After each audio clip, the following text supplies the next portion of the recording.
Well, as we are just 1 week away from Selection Sunday and finally having brackets out, it's time to look ahead and do the bracketology we've been doing really the last month leading up to the NCAA tournament. Joe Lunardi from ESPN does have his newest bracketology out. But I'll tell you what, here's what I'm excited about is we don't need to hear any more of the will Gonzaga be the #1 overall seed. Of course, they can't stumble in the WCC tourney.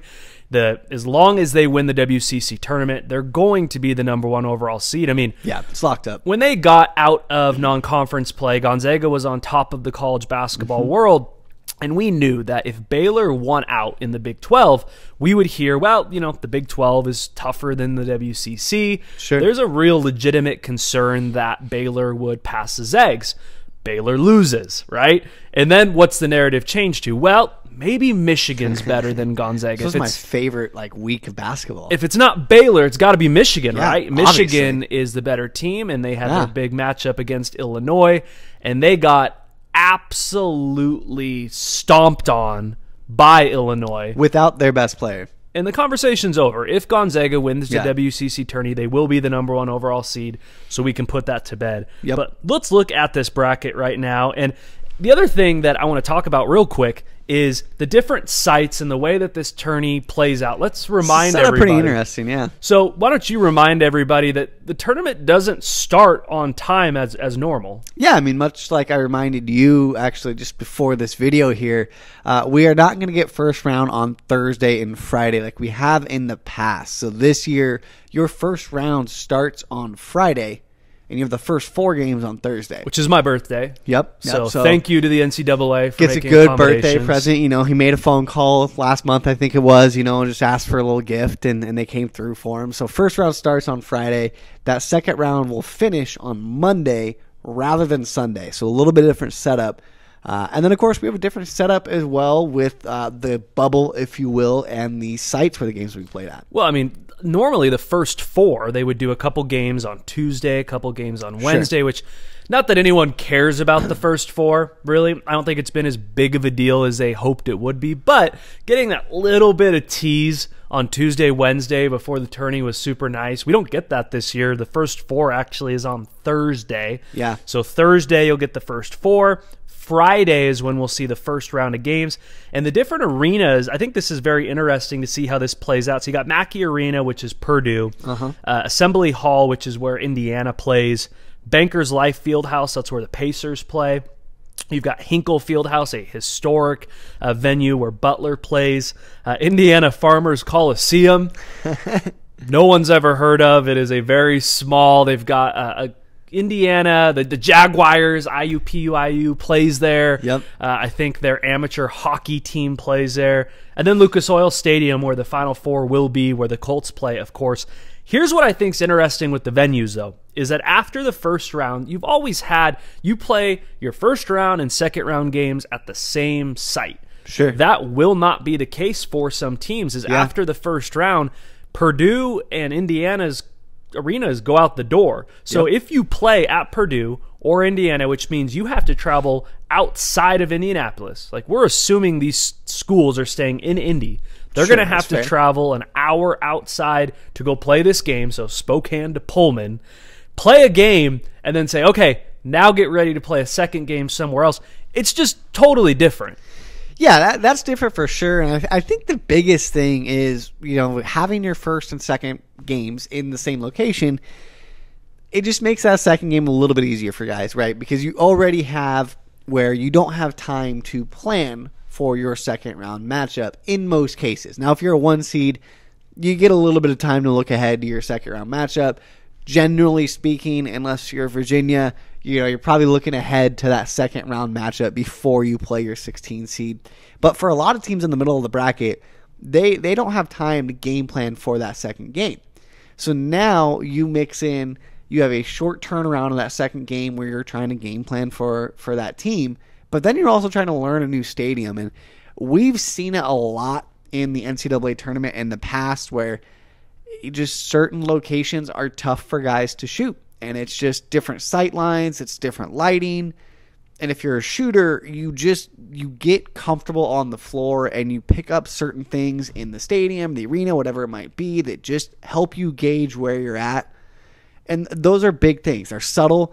You may not think about it if you don't play a lot of basketball, but those are big factors that go into it. So having to play at a different location for your second game is something we've never seen before, and it's just going to be an interesting wrinkle for a lot of teams. They also do the same thing in the Sweet 16. The Sweet 16, you either play at Bankers Life Fieldhouse, where the Pacers play, or Hinkle Fieldhouse, where Butler plays, before moving on to Lucas Oil for the Elite Eight and the Final Four. So my question is this.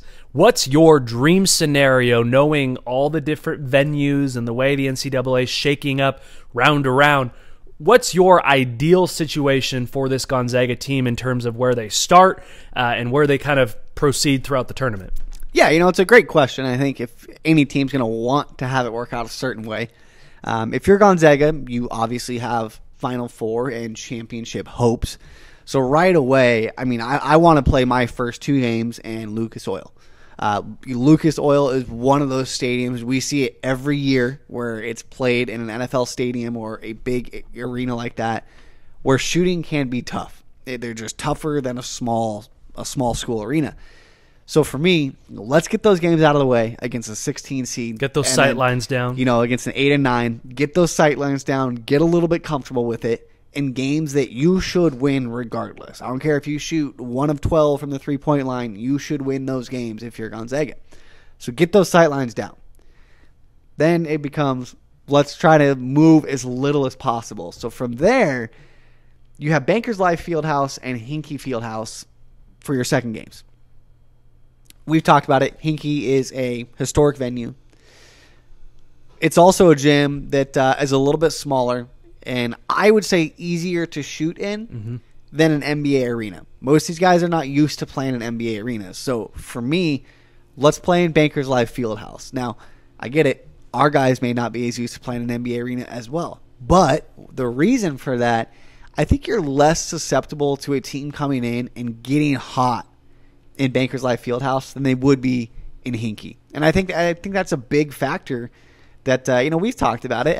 What's it going to take to beat Gonzaga? And it's probably going to be a streaky shooting team that just gets unbelievably hot. That's probably how you beat them. Yeah, it's what we said. We said, I think that this team's weakness in the tourney, obviously there's a lot of good teams who can beat Gonzaga, but I could see some team coming out and just shooting lights out, beating Gonzaga and then losing by 20 the next round because those shots don't fall.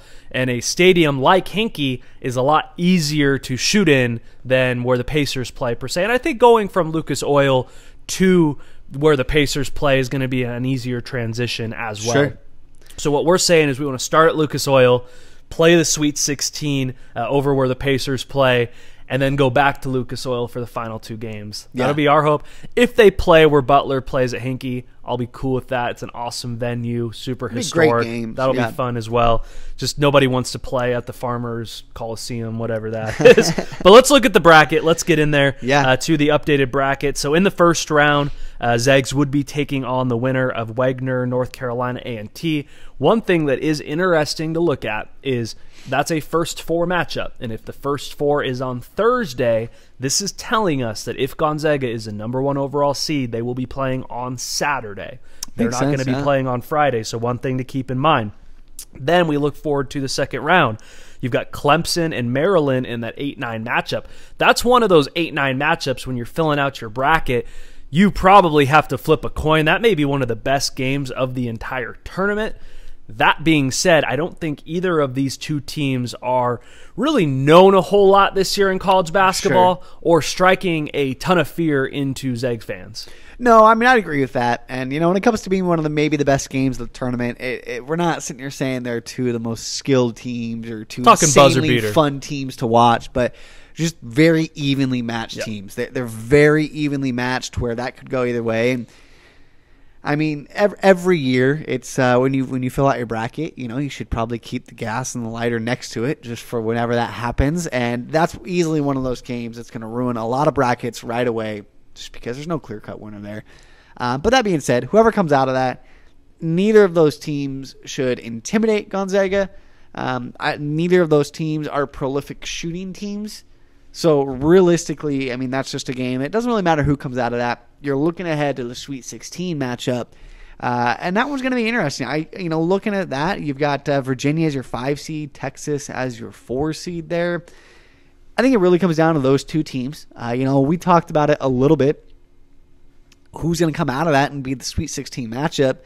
Virginia has just not been playing well. And let's not discount Virginia. Obviously, an extremely well-coached team. If their zone is clicking, they can cause problems for a lot of teams. So they always have that chance to make a run. But just the way things have been going for them, I think Texas has a little bit of a chip on their shoulder. They've lost a few games over the last month and a half or so that they would like back. They're not getting blown out of games, but they just lost some games that are probably sitting a little raw with them. And so I think Texas ends up coming out of that being the Sweet 16 matchup. Yeah, I think Texas is a lot more athletic team. Both teams, Shaka Smart wants to come out, play that physical defense, but I do think that their athleticism is going to be really tough for Tony Bennett and Virginia. Of course, a team we already saw the Zags have no problem with this year. Doesn't mean that'd be different in the tournament.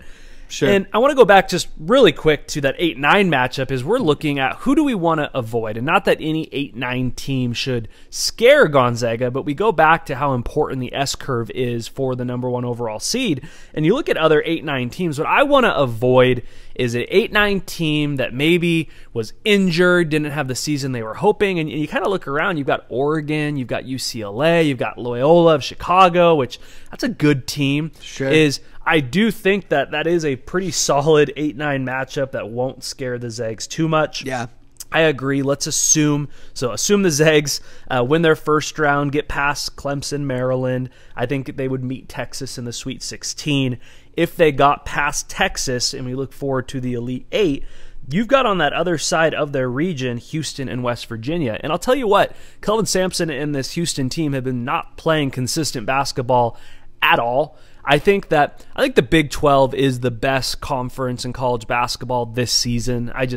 You go from the top of it to Baylor, West Virginia, Texas, Oklahoma State. There's some really good ball going on. Kansas, Oklahoma, Kansas. The Big 12 is loaded this year. They're stacked. I actually think outside of Baylor, who is extremely talented, I think the team out of the Big 12 that has the best shot to make a Final Four is Huggy and West Virginia. This was a team that gave Gonzaga a very tough game. Yeah, Jalen got hurt for a little bit, but I honestly I wouldn't be surprised in the least bit if Houston lost their second round game to Tennessee or North Carolina.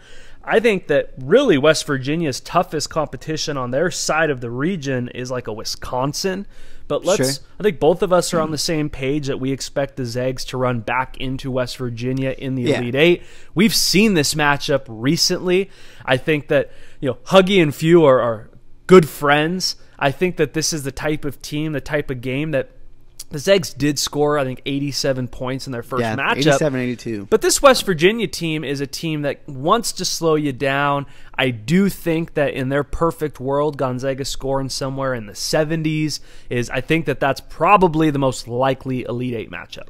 Yeah, I mean, I have to agree with that. And Gonzaga has actually done very well against West Virginia in the last 5 matchups. I want to say they're 5-0 against West Virginia in the last 5. That being said, they do not blow West Virginia out. Nobody really blows West Virginia out, and that's Bob Huggins and his defense. I mean, this is a staple of his program. They are a physical, in-your-face defense, and I think they do a better job of just about any team in the country of forcing you to play their game. A lot of teams try that. They always want to control the pace. West Virginia just always seems to do it. And as you mentioned, Jalen Suggs obviously went down in that game. I think every Zag fan is counting their blessings that we are where we are in this season, and Jalen Suggs is having a great season because at that time, a lot of us thought his season was over. It looked terrible, so good to see him bounce back. But, a couple things to keep in mind as well. West Virginia had a really, really deep front court in that game against Gonzaga. And that worried me going in. We're like, well, what if Timmy gets in foul trouble? We don't have the bigs to run this. But after that game, Oscar Tweedway, one of their bigs, actually transferred and is now committed to Kentucky, I believe it is. So West Virginia is down a big from when we last played them. Now, I will say I think McBride for them is also playing substantially better basketball. He is one of the best guards in the Big 12. He's playing incredibly well. So going to be a great matchup again. But let me backtrack a little bit. I know I don't disagree that their toughest competition might be Wisconsin in there. But I think a really sneaky 14-3 matchup in this tournament, based on this bracketology, is West Virginia against Grand Canyon. Yeah. Right? A lot of people, if you're not familiar with Grand Canyon, they have been a very good mid-major basketball team for a number of years now. And there's also actually a really cool storyline in there. Yeah, Zags tie. Yeah, a little Zags tie. Liam Lloyd, the son of Tommy Lloyd, graduated from Gonzaga Prep just last year. State champion, yeah. State champion with Anton Watson, is a freshman at Grand Canyon. He wanted to go and kind of blaze his own trail, if you will.